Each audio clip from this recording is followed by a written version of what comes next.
আসসালামু আলাইকুম। যারা এই মুহূর্তে আমাদের লাইভ দেখছেন এবং শুনছেন সকলকে শুভেচ্ছা। 10:30টার দিকে মূলত একটু লাইভে আসার কথা ছিল। গলাটা বসে গেছে। প্রতিনিয়ত ক্যাম্পেইন প্রচারণা এবং মানুষের সাথে কথা বলা। আপনারা জানেন যে নির্বাচন উপলক্ষে আমি সহ বিশেষ করে সকল প্রার্থী যারা নির্বাচনে অংশগ্রহণ করছে অত্যন্ত একটা ব্যস্ত সময় পার করছে। বিশেষ করে আমার এই গলাচিপা 10 মিনার, যেটা পটুয়াখালী 3 আসন, এটাতে প্রায় 19টি ইউনিয়ন, একটি পৌরসভা, একটা বিশাল এরিয়া এবং কিছু কিছু জায়গা একেবারে দুর্গম অঞ্চল। কাজেই প্রতিনিয়ত বিভিন্ন জায়গায় গণসংযোগ, ক্যাম্পেইন, নির্বাচনী সমাবেশ করতে গিয়ে বেশ বেগ পেতে হচ্ছে। যে কারণে অনেক মানুষের সাথে আমার শুভাকাঙ্ক্ষী, বিশেষ করে সাংবাদিক অনেকে ঢাকা থেকে কিংবা লোকাল অনেকেই বিভিন্নভাবে ফোন দিয়ে খোঁজখবর নেওয়ার চেষ্টা করেন কিংবা কোথাও কানেক্ট করার চেষ্টা করেন, কিন্তু একটু ব্যস্ততার কারণে দেখা যায় এই সময় আসলে ফোন আমাদের হাতেও থাকে না, যে কারণে সবার সাথে রেসপন্স করা যাচ্ছে না। সেজন্য দুঃখ প্রকাশ করছি। আজকে মূলত যে উদ্দেশ্যে আসলে আমরা কিছু কথা বলতে চেয়েছিলাম লাইভে এসে, সেটি হচ্ছে যে আগামী ত্রয়োদশ সংসদ নির্বাচনে আপনারা জানেন যে বাংলাদেশের আমাদের যারা দেশের বাইরে থাকেন, আমাদের ডায়াসপোরা কমিউনিটি বা প্রবাসীরা প্রথমবারের মতো তারা ভোটদানের সুযোগ এবং অধিকার পেয়েছে। এবং এটা বলতেই হবে যে এই অধিকারের প্রশ্নে এবং এই সুযোগ সৃষ্টিতে গণ অধিকার পরিষদ এবং গণ অধিকার পরিষদের সহযোগী সংগঠন, দেশের বাইরে প্রবাসীদের নিয়ে যেটি গঠিত প্রবাসী অধিকার পরিষদ, সোচ্চার ভূমিকা রেখেছে, সরব ভূমিকা পালন করেছে। বিশেষ করে প্রবাসী অধিকার পরিষদ তার প্রতিষ্ঠা লগ্ন থেকেই 10 দফা দাবি, প্রবাসীদের লাশ দেশে আনা, তাদের দেশের প্রপার্টির নিরাপত্তা থেকে শুরু করে তারা যেন দেশে এসে তাদের ব্যবসা বাণিজ্য কিংবা তাদের প্রপার্টি নিয়ে কোনো ধরনের ঝামেলায় না পড়ে, সেজন্য প্রবাসীদের সুরক্ষায় একটি আলাদা আইন করা এবং প্রবাসীরা যেন স্বল্প খরচে দেশের বাইরে যেতে পারে, যেটা আমাদের নেপাল, ভুটান সহ, বিশেষ করে নেপাল, ভারত সহ প্রতিবেশী দেশগুলোতে যেই সুযোগটি রয়েছে। এরকমের বেশ কিছু দাবি, এবং তার মধ্যে অন্যতম দাবি ছিল যে প্রবাসীদের ভোটের অধিকার নিশ্চিত করা। যদিও এটা ঠিক যে আমরা মিডিয়া কিংবা নানানভাবে আসলে আমরা আমাদের দাবি কিংবা যেটা আমরা শুরুর দিকে জনসম্মুখে আনি, পরবর্তীতে সেটা বাস্তবায়ন হয়, হয়তো আমরা ক্রেডিট নেই না কিংবা এটা নিয়ে আসলে প্রতিযোগিতা যে আমরা করেছি আমাদের দাবি, সেটা নিয়ে আমরা বেশি প্রচারণা করি না বা বলি না। কারণ আমরা মনে করি যে রাজনৈতিক দল হিসেবে, রাজনৈতিক নেতা হিসেবে, নাগরিক হিসেবে আমাদের কাজই হচ্ছে জনগণের সুযোগ সুবিধা নিয়ে কথা বলা, জনগণের অধিকারের পক্ষে দাঁড়ানো এবং সেই অধিকার আদায়ে পাশে থাকা। তো আমরা বাংলাদেশের অত্যন্ত একটা ক্রিটিক্যাল সময়ে, যখন যেই সময় আসলে বলা চলে অনেকে আপনার বিশেষ করে রাজনীতিতে অংশগ্রহণ করাটা একটা ভয়ের, আতঙ্কের মনে করেছিল কিংবা রাজনীতি থেকে অনেকে মুখ ফিরিয়ে নিয়েছিল, ঠিক সেই সময় কিন্তু আমরা অত্যন্ত প্রতিকূলতার মধ্যে বা প্রতিকূল সময়ে আমরা সরকারি চাকরিতে তরুণ শিক্ষার্থীদের মেধার মূল্যায়নের দাবিতে যে কোটা সংস্কার আন্দোলন, সেই কোটা সংস্কার আন্দোলন থেকে শুরু করে আমরা কৃষকের উৎপাদিত ফসলের ন্যায্য মূল্য, গার্মেন্টস শ্রমিক সহ শ্রমিকদের ন্যূনতম মজুরি, বিভিন্ন শ্রেণী পেশার মানুষের অধিকার আদায়, বিশেষ করে আপনারা দেখেছেন শিক্ষকদের অধিকার এবং মর্যাদা প্রতিষ্ঠায় আমরা দীর্ঘদিন ধরে খুব জোরালো আওয়াজ রেখে আসছিলাম যে যেই শিক্ষকরা সমাজের কারিগর কিংবা জাতির মেরুদণ্ড শিক্ষা, সেই মেরুদণ্ডকে সোজা রাখে বা তৈরি করে, সেই শিক্ষকরা ফার্স্ট ক্লাস তাদের চাকরি পাওয়া দরকার এবং তাদের চাকরিকে প্রথম শ্রেণীতে উন্নীত করা দরকার। এবং শিক্ষক সহ সরকারি কর্মকর্তা কর্মচারীদের বেতন কাঠামোগুলো, যেটা আপনার পে স্কেল বলে, এটা একটা পরিবর্তন দরকার, এটাকে উন্নীত করা দরকার। এবং আমরা বলেছিলাম যে সর্বনিম্ন 20,000 টাকা বেতন করা দরকার। তো সেটি হচ্ছে, বিশেষ করে গ্রেডিং একটা ভালো পরিবর্তন আসতেছে। এটা আমাদের একটা সাকসেস বা সফলতা। তো আমরা যেটা বরাবরই বলে থাকি যে আমরা কখনোই শুধু নিজেদের দল বা নেতা কর্মীদের স্বার্থ কেন্দ্রিক কথা বলি না বা চিন্তা করি না। আমরা অনেকদিন ধরে বলে আসছি যে বাংলাদেশের মানুষ, অধিকাংশ মানুষ দারিদ্র সীমার নিচে বাস করে, অসচ্ছল, চিকিৎসা ব্যয় মেটানোটা তাদের জন্য খুব চ্যালেঞ্জিং। বিভাগীয় পর্যায়ে অন্তত ভালো কিছু হসপিটাল করে তাদের সেই চিকিৎসার অধিকারটুকু নিশ্চিত করা দরকার। তো আমরা আমাদের এই কথাগুলো বলে আসছি এবং আলহামদুলিল্লাহ এইগুলো অনেকগুলোই এখন বাস্তবায়ন আসছে। আপনারা জানেন যে গণ অধিকার পরিষদ 2021 সালে তার প্রতিষ্ঠা লগ্নে 21 দফা কর্মসূচি ঘোষণা করেছিল, যেখানে তারা বলেছিল যে একই ব্যক্তি দলীয় প্রধান সরকার প্রধান নয়, রাষ্ট্রপতির মতো প্রধানমন্ত্রী দুইবারের বেশি কেউ হতে পারবে না।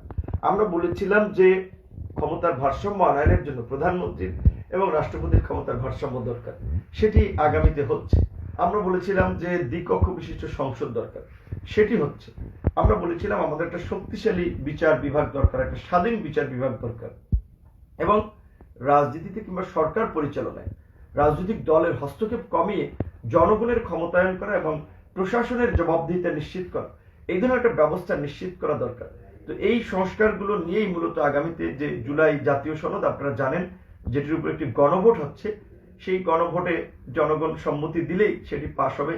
যে এই গণভোটের মাধ্যমে যে জুলাই জাতীয় সনদ গৃহীত হবে, যেখানে রয়েছে যে দ্বিকক্ষ বিশিষ্ট সংসদ, যেখানে আপনার এই যে আমরা নির্বাচন করছি, এই নির্বাচনের মধ্যে দিয়ে 300 আসনে 300 এমপি নির্বাচিত হবে এবং তাদের ভোটে রাজনৈতিক দল বা জোট যে ভোট পাবে সেই ভোটের অনুপাতে আপার হাউস উচ্চকক্ষে যে 100 এমপি হবে সেটা নির্ধারিত হবে। একই সাথে আগামীতে যে দুইবার বেশি কেউ প্রধানমন্ত্রী হতে পারবে না। আপনার বিশেষ করে আমরা যেটা দেখি রাজনৈতিক দল ক্ষমতার পরিবর্তন হলে আপনার attorney general, deputy attorney general কিংবা জেলা পর্যায়ে পিপি, জিপি এগুলো রাজনৈতিক বিবেচনা মূলত নিয়োগ পায়। তো আমরা এটা একটা স্থায়ী অ্যাটর্নি সার্ভিসের কথা বলেছি। আমরা আমাদের সরকারি চাকরির যে মূল জায়গাটা পিএসসি কে আমরা স্বাধীনভাবে কাজ করার জন্য, তাদের নিয়োগের স্বচ্ছতা নিশ্চিত করার জন্য আলাদা একটা কমিশনের কথা বলেছি। আমরা দুদককে শক্তিশালী করার জন্য একটা কমিশনের কথা বলেছি। পুলিশ তথা প্রশাসন যেন পদোন্নতি প্রমোশনের জন্য রাজনৈতিক নেতৃবৃন্দের দ্বারস্থ না হয় বা তাদের কাছে জিম্মি না থাকে, সেজন্য আমরা পুলিশ এবং প্রশাসনের পদোন্নতির জন্য একটা কমিশনের কথা বলেছি। এবং বিশেষ করে যেমন এই আপনার আমরা জানি খাদ্য, বস্ত্র, বাসস্থান, শিক্ষা, চিকিৎসা এগুলো মৌলিক অধিকার। এরকম আরেকটি মৌলিক অধিকার ইন্টারনেট, অর্থাৎ কোন সরকার যেন চাইলে ইন্টারনেট বন্ধ না করতে পারে। ইন্টারনেট এই কারণে সরকার বন্ধ করতে পারে যে তারা যখন সরকার বিরোধী আন্দোলন হয় সেটাকে নিয়ন্ত্রণ করার জন্য দেখা যায় ইন্টারনেট বন্ধ করতে পারে, অর্থাৎ ওই এলাকায় কি ঘটে সেটা যেন বহির্বিশ্ব কিংবা দেশের মানুষ ওইভাবে দেখতে না পারে। তো এই ইন্টারনেটকে মৌলিক অধিকার হিসেবে স্বীকৃতি দেওয়া হচ্ছে। এভাবে রাষ্ট্রের কাঠামোর বেশ কিছু মৌলিক বা গুরুত্বপূর্ণ পরিবর্তন হচ্ছে, যেটা বাংলাদেশের মানুষের জন্য খুব প্রয়োজন। বাংলাদেশের মানুষ নাগরিক মর্যাদা প্রতিষ্ঠার জন্য খুব প্রয়োজন। তো এগুলো নিয়ে জুলাই জাতীয় সনদ হবে, যেটার পক্ষে হ্যাঁ না ভোট হবে। সেখানে নিশ্চয়ই দেশের এই সংস্কারের প্রশ্নে আপামর জনসাধারণ আমার মনে হয় যে একমত পোষণ করবে, তারা হাতে ভোট দিবে। আর জাতীয় নির্বাচনে আমরা যারা নির্বাচন করছি, আমি আপনারা জানেন যে বিএনপির সাথে সমঝোতা করলো। আমার নির্বাচনী প্রতীক হচ্ছে ট্রাক, আপনারা জানেন। তো এই ট্রাক প্রতীকে আমি গলাচিপা 10 মিনিট পটুয়াখালী 3 আসন থেকে নির্বাচন করছি। যদিও আমি ফেসবুক, সোশ্যাল মিডিয়ায় বিশেষ করে কিংবা বাস্তবায়নে, বাস্তব ক্ষেত্রে অনেকের সাথে কথা বলে যেটা বুঝতে পেরেছি, অনেকেরই প্রত্যাশা ছিল যে আমরা স্রোতের বিপরীতে আন্দোলন, সংগ্রাম, লড়াই করে এগিয়ে চলবো। সেই জায়গা থেকে যেমন বিএনপির সাথে অ্যালায়েন্স করায় যেমন অনেকে অ্যাপ্রিসিয়েট করেছে, ইতিবাচক ভাবে যখন দেখেছে, আবার কেউ কেউ এটার বিরোধিতাও করেছে। তো আমাকে যারা পছন্দ করেন, আমাকে যারা সমর্থন করেন, কিংবা আজকের এই ভিপি নূর হয়ে ওঠা, কিংবা গণ অধিকার পরিষদের সভাপতি হয়ে ওঠা, কিংবা আজকে যে নির্বাচন করছি, যে সামাজিক রাজনৈতিক অবস্থান, এর পেছনে অনেক মানুষের সহায়তা রয়েছে। কেউ বুদ্ধিভিত্তিক ভাবে, কেউ আর্থিক ভাবে, কেউ পরামর্শ দিয়ে। তো তাদের যে আবেগ রয়েছে, তাদের যে ইমোশন রয়েছে, সেটার প্রতি আমি পরিপূর্ণ সম্মান এবং শ্রদ্ধা দেখাচ্ছি। কিন্তু মাঝে মাঝে খুব কষ্ট পাই কিংবা অবাক হই যখন দেখি মানুষ কারো মতের সাথে না মিললে এত নগ্ন ভাষায়, এত তীর্যক ভাষায় সমালোচনা করে, সেটা আসলে মানুষের পর্যায়ে আর পড়ে না। তো আমি আমার আহ্বান থাকবে, অনুরোধ থাকবে যে আমাদের মধ্যে রাজনৈতিক মতপথের ভিন্নতা আছে। আমরা কেউ বিএনপি করি, কেউ জামাত করি, কেউ গণ অধিকার পরিষদ করি, কেউ ইসলামী আন্দোলন করি, কেউ বিভিন্ন দল করি, কেউ এনসিপি করি। আমাদের বিভিন্ন বিষয়ে একটা তর্ক থাকবে, সেটা যুক্তি সহকারে, একটা সমালোচনা থাকবে সেটা যৌক্তিকতার ভিত্তিতে, সেটা সামাজিক যোগাযোগ মাধ্যমে অসামাজিক ভাবে কিংবা আক্রমণাত্মক ভাষায় নয়। আমরা যে একটা নতুন বাংলাদেশের কথা বলছি, বারবার আমরা যেটা বলছি যে বাংলাদেশের এই পুরানো রাজনৈতিক বন্দোবস্ত থেকে আমাদেরকে এই দেশ এবং দেশের মানুষকে বের করে নিয়ে আসতে হবে। মানুষকে নতুন ভাবে বাঁচতে শেখাতে হবে, নতুন ভাবে রাজনৈতিক সামাজিক একটা সম্প্রীতি গড়ে তুলতে হবে। যেখানে রাজনৈতিক হানাহানি, মারামারি, হিংসা, বিদ্বেষ থাকবে না, থাকবে একটা সামাজিক সম্প্রীতি, রাজনৈতিক ঐক্য, জাতীয় সংহতি, যার ভিত্তিতে আমরা আগামীতে একটি স্বাধীন, সার্বভৌম, গণতান্ত্রিক রাষ্ট্র হিসেবে বাংলাদেশকে গড়ে তুলব। বাংলাদেশের মানুষ দীর্ঘদিন ধরে যে ভোটের অধিকার পায় নাই কিংবা অবাধ, সুষ্ঠু, নিরপেক্ষ নির্বাচন হয়নি, তার ফলেই কিন্তু বাংলাদেশের মানুষের মনে একটা তীব্র ক্ষোভ ছিল, মানুষের মনে একটা না পাওয়ার বেদনা ছিল, ভোট না দেওয়ার একটা আক্ষেপ ছিল। সেই পরিপ্রেক্ষিতেই কিন্তু জুলাই গণ অভ্যুত্থান হয়েছে। তো এই গণ অভ্যুত্থানের পরে যদি আমরা নাগরিকদের ভোটের অধিকার নিশ্চিত করতে না পারি, জনগণ ভোট দিয়ে তার পছন্দের প্রার্থীকে নির্বাচিত করবে কিংবা জনপ্রতিনিধি নির্বাচিত করবে, সেই পরিবেশটি যদি তৈরি না করতে পারি, তাহলে বাংলাদেশ কিন্তু আবারও সামনে একটা গভীর সংকটে পড়বে। এবং আপনারা ইতিমধ্যেই লক্ষ্য করছেন যে বাংলাদেশের এই চলমান নির্বাচনকে বানচাল করার জন্য দেশি বিদেশি বিভিন্ন অপশক্তি কাজ করছে। তারা বিভিন্ন আলোচিত প্রার্থী তাদেরকে টার্গেট করে একটা কিলিং মিশন নিয়েছে। আমাদের বন্ধু, আমাদের সহকর্মী, আমাদের সহযোদ্ধা তরুণ বন্ধু ওসমান হাদিকে গুলি করে আপনার মারা হয়েছে। আপনি জানেন, আমরাও 29শে অগস্ট গত বছরের একটি আক্রমণের শিকার হয়েছিলাম। সেটি একটি হত্যাকাণ্ডেরই উদ্দেশ্যে এই ঘটনাটি ঘটানো হয়েছিল। তো এই নির্বাচনের মাঠে আমরা যারা এরকম আলোচিত প্রার্থী আছি জাতীয় পর্যায়ে, তাদের ঝুঁকি আছে, তাদের লাইফ রিস্ক আছে। তারপরেও কিন্তু আমরা দেশের প্রয়োজনে, দেশের মানুষের জন্য আমরা কাজ করছি, বাংলাদেশের গণতন্ত্রকে প্রতিষ্ঠিত করার জন্য, বাংলাদেশের নির্বাচনী ব্যবস্থাকে প্রতিষ্ঠিত করার জন্য, রাষ্ট্র সংস্কারের লক্ষ্যে আমরা নির্বাচনটা করছি। কারণ এই গণ অভ্যুত্থান পরবর্তী সংসদে যদি তরুণদের প্রতিনিধিত্ব না থাকে, আমাদের মতো ভিন্ন মতের ভয়েসটা যদি না থাকে, শুধু গতানুগতিক রাজনৈতিক নেতৃত্বের নির্বাচনের মধ্যে দিয়ে বা রাজনৈতিক নেতৃত্বকে নিয়ে যদি একটি সংসদ হয়, সেই সংসদ জৌল সারাবে। সেই সংসদে জনগণের কল্যাণের কিংবা জনগণের অধিকারের কথার চেয়ে ওই গতানুগতিক স্তুতি গান কিংবা নেতা নেত্রীর বন্দনাটাই থাকবে। তো সেই জায়গা থেকে আমি পটুয়াখালী 3-এর জনগণকে বলবো, যদি এই লাইভটি সারা বাংলাদেশের মানুষ দেখছে, তো সেই মানুষদেরকেও বলবো, যাদের পটুয়াখালী 3-এর জনগণের সাথে একটা সম্পৃক্ততা আছে, স্বাভাবিকভাবে এটি একটি প্রত্যন্ত অঞ্চল, গ্রামাঞ্চল, এখানের অধিকাংশ মানুষ শিক্ষিত নয় কিংবা অনেকেরই ভালো মন্দ বাছ বিচার করারও অনেক ক্ষেত্রে আমি মনে করি যে স্বাভাবিক সেন্সটা থাকে না। এবং অনেকে ভয় ভীতিতেও দেখা যায় ভোট দেয়, হুমকি দামকিতেও ভোট দেয়। আমার এখানে একজন প্রতিদ্বন্দ্বী প্রার্থী আছে বিএনপির, যদিও আমার বিরুদ্ধে প্রার্থী হয়, বিএনপি তাকে বহিষ্কার করেছে, কিন্তু তার আচরণ খুব আক্রমণাত্মক। তার সাথে আপনার যারা কাজ করে তাদের অধিকাংশই, বিশেষ করে আমরা দেখেছি এবং পত্রপত্রিকার নিউজগুলো দেখলে কিংবা 5ই আগস্টের পরে আপনার এলাকার খবরাখবর নিলেও দেখবেন যে বিভিন্ন চর দখল, মানুষের জমি দখল, চাঁদাবাজি, টেন্ডারবাজি, আধিপত্য বিস্তার, এগুলোর সাথে জড়িত। অনেকেই মামলা বাণিজ্য করেছে, মানুষকে গ্রেপ্তার করে ধরিয়ে দিয়েছে এবং এই যে অবৈধ পথে উপার্জিত টাকা, এগুলো নির্বাচনের মাঠে খরচ করে নির্বাচনের মাঠকে গরম করছে। কালকে আমাদের একজন কর্মীর উপরে হামলা করেছিল। আজকে আমি আসার পথেও বলা চলে আপনার ডাকুয়া সুলিশ বাজারের ওখানে অন্ধকার রাস্তায় সেখানে কতগুলো লোক আমাদের বলা চলে গাড়ির সামনে পড়েছিল, আপনার বাজে স্লোগান দিয়েছিল। তো তাদের উদ্দেশ্য কি আমরা জানি না। যেটা বুঝতে পারছি যে এই স্বতন্ত্র প্রার্থী, তাকে বিএনপি বহিষ্কার করেছে। তো কাজেই তারা এই নির্বাচন বানচাল যারা করতে চায়, এই সমস্ত অপশক্তির সাথে হাত মিলিয়ে এই বিশেষ করে একটা যদি আমাদের সাথে কোনো ধরনের একটা বিশৃঙ্খল পরিস্থিতি তৈরি করে, তা সেটা করতেও পারে এবং তাদেরকে ব্যবহার করতে পারে। এক্ষেত্রে আমি প্রশাসনের সাথে কথা বলেছি, তারা এই বিষয়ে সতর্ক আছে। আমি বিএনপির বিশেষ করে ঊর্ধ্বতন মহলেও এই বিষয়টি পৌঁছবো। কারণ দেখা যায় এরা নির্বাচনের মাঠে নেমেছে, স্বাভাবিকভাবেই এদেরকে যদি কেউ ধরেন 2-20 কোটি টাকা দেয় যে না তোমরা ভিপি নুরের নির্বাচনকে বা নির্বাচনী সমাবেশে হামলা করো একটা, কিংবা তার উপরে একটা আক্রমণ করো, 20-50 কোটি টাকা তারা তো মনে করবে এটা তাদের জন্য একটা বড় পাওয়া। আর তাদের এই যারা প্রার্থী আছে তারা তো একটা ধান্দাবাজি সুযোগের জন্য আসলে নির্বাচনে নেমেছে, তারা ভিপি নুরকে ঠেকাতে। তো আমরা যেহেতু জাতীয় পর্যায়ে রাজনীতি করি, কারণ এই যে ওসমান হাদির মৃত্যুর পরে আমরা যেটা বিভিন্ন পত্রপত্রিকায় দেখেছি, বেশ কিছু মানুষকে টার্গেটে রাখা হয়েছে, তার মধ্যে আমিও আছি। তো আমি আমার এই স্বতন্ত্র প্রার্থীকে আমি অনুরোধ করব যে এমন কিছু করবেন না যাতে নিজের জীবনে আবার একটা বড় ধরনের বিপর্যয় নেমে আসে। কারণ ওসমান হাদির মৃত্যুতে আমরা দেখেছি শত 1-1.5 কোটি টাকার নাকি লেনদেন হয়েছে। কাজে এই টাকার লোভে পড়ে এই গলাচিপা 10 মিনার এই শান্তিপ্রিয় জনপদকে উত্তপ্ত করা, সন্ত্রাসীদেরকে লেলিয়ে নির্বাচনের মাঠে একটা ভীতিকর পরিস্থিতি তৈরি করা, এগুলো করলে কিন্তু আপনি যত বড়ই নেতা হন, আপনি বক্তব্যে বলেছেন প্রশাসন নাকি আপনার বাসায় ভাত রাঁধে, এটা কোন প্রসঙ্গে বলেছেন আমরা জানি না, হয়তো শুনেছি আপনার ওয়াইফ একজন বিসিএস ক্যাডার, সেই বিবেচনায় বলতে পারেন।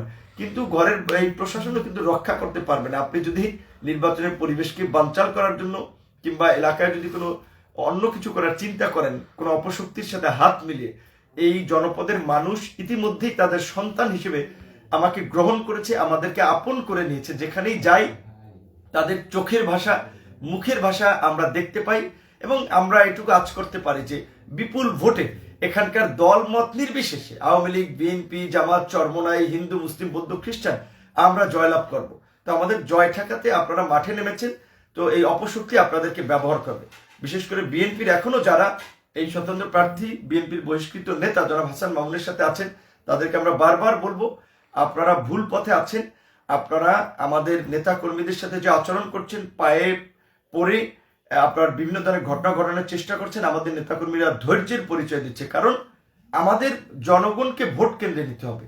জনগণ যে একটু উৎসব মুখর পরিবেশে যে মিছিল মিটিং করছে, নির্বাচনী পরিবেশ তৈরি করছে, আমরা এটাকে ধরে রাখতে চাই। কিন্তু আপনারা অপশক্তির সাথে হাত মিলিয়ে টাকার গন্ধে আপনারা এখানে নাশকতা করার চেষ্টা করছেন, আপনারা বিশৃঙ্খলা করার চেষ্টা করছেন। প্রশাসন কিন্তু এগুলো নজরদারি করছে। তো আমি সর্বশেষ যেই কথাটি বলতে চাই আমাদের প্রবাসী ভাই বোনদেরকে, বিশেষ করে এখানে যে পোস্টাল ব্যালটের যে আপনাদের ভোট দানের যে একটা সুযোগ তৈরি হয়েছে, এটি কিন্তু আমরা তৈরি করে দিচ্ছি, গণ অধিকার পরিষদ তৈরি করে দিচ্ছে। তো আপনারা যারা গলাচিপা 10 মিনার সম্মানিত ভোটার আছেন, আমি জানি না কে কোথায় আছেন, সবার সাথে তো যোগাযোগ করা সম্ভব হয় না। আমাকে প্রতিনিয়ত শত শত কল আসে। আমরা এখন আসলে সকাল থেকে রাত 3টা 4টা 2টা 3টা পর্যন্ত ক্যাম্পেইন কিংবা নির্বাচনী পলিসি, রোড ম্যাপ এগুলো নিয়ে কাজ করতে হয়। সবার সাথে তো কথা বলতে পারছি না, দুঃখ প্রকাশ করছি। আপনাদেরকে পটুয়াখালী 3 আসনে ট্রাক মার্কায় আপনাদেরকে ভোট দেওয়ার আহ্বান জানাচ্ছি। ট্রাক মার্কাকে বাংলাদেশের মানুষের জন্য, এই জনপদের উন্নয়নের জন্য বিজয় করার আহ্বান জানাচ্ছি। আমরা যেটা বলেছি যে 5ই আগস্টের পরে দল নয়, মত নয়, সবার আগে বাংলাদেশ, সবার আগে বাংলাদেশ, সবাই মিলে গর্বদেশ। আমরা কোনো প্রতিহিংসা রাজনীতিতে বিশ্বাস করি না।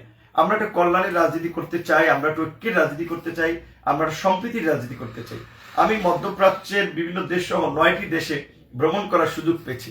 সেই সমস্ত দেশগুলোতে আমাদের প্রবাসী ভাই বোনদের সাথে আমার কথা হয়েছে, দেখা হয়েছে, সাক্ষাৎ হয়েছে এবং তাদের কথা শুনেছি। তো আগামী জাতীয় সংসদে যেন আমি শিক্ষকদের বলেন, নার্সদের বলেন, প্রবাসীদের বলেন, এলাকার মানুষের বলেন, সকল মানুষের অধিকারের পক্ষে যেন কথা বলতে পারি, সংসদে গিয়ে যেন তাদের দাবি আদায় আওয়াজ তুলতে পারি। সেজন্য আমি আপনাদের কাছে দোয়া চাই। আপনারা যারা আমার এলাকার ভোটার না, গলাচিপা 10 মিনার, আপনাদের কাছে দোয়া চাই। মানুষের দোয়ায় ভাগ্যের পরিবর্তন হয়, আমলে মানুষের ভাগ্যের পরিবর্তন হয়। কাজী আপনারা আমার জন্য আমল করে একটু দোয়া করবেন যে আল্লাহ পাক আমাকে সুস্থ রাখে, সকল ধরনের বিপদ আপদ থেকে হেফাজত করেন, অপশক্তির কালো থাবা থেকে যেন আল্লাহ পাক আমাকে রক্ষা করে। আমি আল্লাহর সন্তুষ্ট অর্জনের জন্যই, মানুষের কল্যাণের জন্যই কাজ করার চেষ্টা করি, মানুষের পাশে দাঁড়ানোর চেষ্টা করি। সেই জায়গা থেকেই গলাচিপা 10 মিনার পটুয়াখালী 3 আসনে আগামী সংসদ নির্বাচনে প্রার্থী হয়েছে। এবং বিশেষ করে আমার প্রবাসী ভাই বোনদের প্রতি আমি আহ্বান জানাবো যে আপনারা বিভিন্ন দলের মানুষকে ভোট দিবেন, বিভিন্ন দলকে ভোট দিবেন। পটুয়াখালী 3 আপনারা অন্তত ট্রাক মার্কার পক্ষে ভোট দিবেন। আপনাদের প্রতি সেই আহ্বান রেখে আজকে আরো অনেক ডিটেলস কথা বলার ছিল, কিন্তু আজকে বেশি কথা বলবো না, গলাটা বসে গেছে। বেশি কথা বললে আবার মানুষের সাথে কথা বলতে পারবো না। আপনাদের সকলকে ধন্যবাদ এবং শুভেচ্ছা জানাই, আপনাদের দোয়া চাই। আসসালামু আলাইকুম।